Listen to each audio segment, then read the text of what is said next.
পুনাতি আপুনি পুনাতি পুনাতি আৰু জয়ন্ত বৰুৱা প্ৰতিদিনৰ মালিক আপোনালোক কি হয় সি মোৰ ককাই ভাই নিজৰ ঘৰ নেকি তেওঁলোকৰ নিজৰ বাপেকৰ ঘৰ নিজৰ দেউতাকৰ ঘৰ আজি যিহেতুকে তেখেতে দেখিছে যে আপোনালোকৰ ইয়াতে চোতালত মানে উত্তৰ পূৰ্ব সঁহাৰি ৰাইজৰ বিজেপিৰ প্ৰতি এখন সভা হৈছে গতিকে আপুনি কি ক'ব যে তেখেতে যিহেতুকে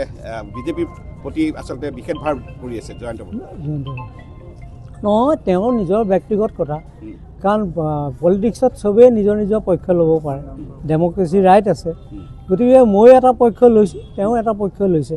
আমাৰ তুমি মন কৰা আমাৰ ঘৰখন চোৱা টিঙৰ ঘৰ আজি এই টিঙৰ ঘৰত কোনোবা থাকিব হেমচন্দ্ৰ বৰুৱা যদি ইমানেই ভাল আছিলে তেওঁ চোৱাচোন অৱস্থা চোৱা আৰু চবেই যিকেইটাই কাম কৰি গ'ল হেমচন্দ্ৰৰ বিষয়ে কৈ তাহাঁতি 5 তলা বিল্ডিঙত আছে আৰু মোৰ পানী পৰা ঘৰত আছোঁ মই মোৰ কোনো তেজ মঙহ নাই নি কোৱাচোন বাৰু আমাৰ প্ৰতি কোনো প্ৰেৰণা নাই নেকি আৰু হা সেইটো এটা আমি দুখ পাওঁ নাই হেমচন্দ্ৰ বৰুৱাক লৈ পেলাই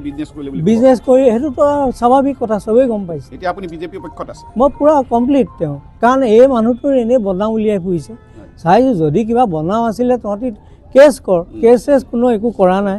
ডেমক্ৰেচিক হিচাপে মাৰ তহঁতি এনেই চিঞৰ বাখৰ কৰি থাকিলে কিটো হ'ব আপুনি কি ভাব আপুনি যেনেকৈ হেমচন্দ্ৰ বৰুৱা পুনাতি হিচাপে আপুনি কি ভাবে এইবাৰ বিজেপি আহিব নাই এইবাৰ বিজেপি আহিব লাগে কাৰণ মানুহবোৰ ইমান দুৰ্বল নহয় ন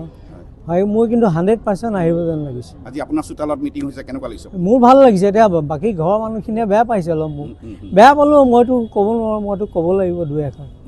মোৰতো এইটো ডেমক্ৰেচি ৰাইট আছে বিজেপিত আছে নি নিজে বিজেপিত পূৰা আছোঁ মই কি বাবদ আছে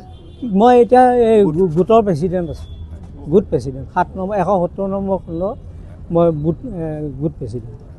সিহঁতি মোক দিছে যে সেইখন সুবিধা মই ধন্যবাদ দিছোঁ আৰু মানুহটো ভাল লাগে কথা পাতি দেখিছোঁ বেছি কথাও নকয় ভাল পায় হয় তেওঁ ব্যক্তিগত হিচাপে মই ভাল পাইছোঁ ধন্যবাদ দিছোঁ তেওঁ ঠিক আছে